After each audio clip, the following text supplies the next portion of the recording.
Hello everyone, this is Hazel from the Joyful Investors. We are back with a brand new episode today for our Ready to Retire series. Okay, actually not just one episode, but a few episodes to come. So stay tuned, alright?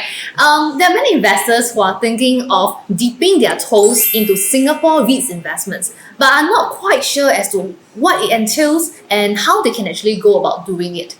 And very often the complex jargons also scare them off. So in today's episode, we're going to start off with sharing what exactly are Singapore REITs and how Singapore REITs can help us to achieve financial independence and retirement in this journey. And with us today, we have someone special. We have Jun Yuan from the Singaporean Investor.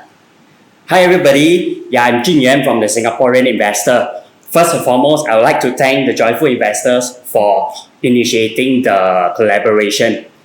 And I hope that you guys will enjoy what we are going to produce in the video series.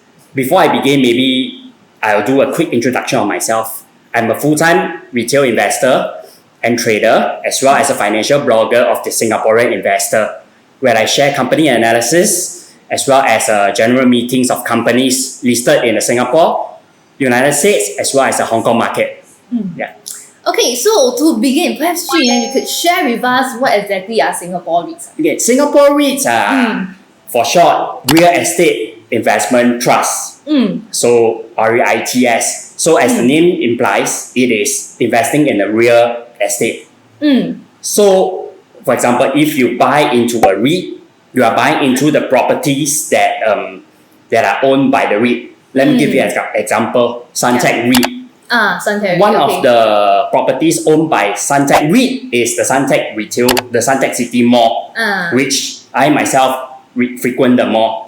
So as a unit holder of the REIT, I also feel very happy when I visit the mall, and then I see lots of people there spending money with their shopping bags and all the food. You know, they go there with all the Correct. And spend money. Yeah, correct. And then it equates to more income. Correct. And then more dividends for us shareholders of the REIT. Yes. So you mentioned about Suntec REIT, which is a retail REIT. Yeah, correct. And then is there any other REITs that maybe like to share that shareholders can actually buy? Correct. So on top of retail REIT, we also have other sectors like we have office REITs. We also have healthcare REITs. Like for example, Parkway Life REIT, which is one that is more on the defensive side. Because people need to have the medical services and treatments regardless of how the economy changes. Right? On top of this, we also have the logistics and industrial REITs, like Mapletree Logistic Trust. And we also have the hospitality REIT, like Escort Trust, right, which is in the sector of hotels and all that. So these are the various sectors of Singapore REITs that we have in Singapore. Correct. So I think many investors, they are curious as to how by investing in Singapore REITs, it can actually help us to achieve financial independence and retirement. Yes, definitely. In the journey. And in my opinion, I think the key word is really consistency. Correct. The consistency and also the stability of the dividends that are provided by the Singapore REITs is one of the biggest reasons and also one of the biggest advantages as to how investing in Singapore REITs that can help us to achieve financial independence and eventually retirement as well.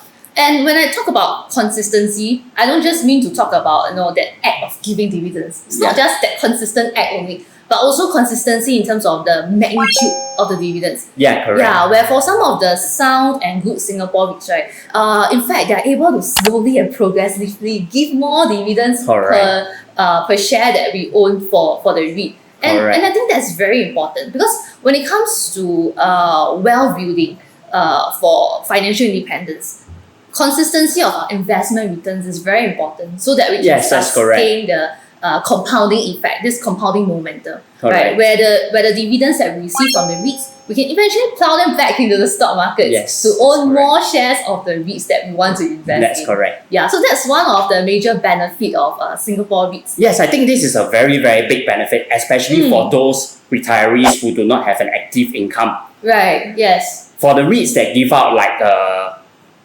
quarterly dividends, like let me give an example of Mapletree, the three Mapletree REITs in Mapletree Logistics, Yes. Mapletree Industrial, as well as Mapletree Pan Asia Commercial Trust. They give out dividends once every 3 months, which can provide good cash flow for the retirees Yes. to help them with the day-to-day expenditures. Yeah, I think you mentioned a very good point. So especially for retirees, right, who are living on dividends, this is so important because they need to pay for their living expenses.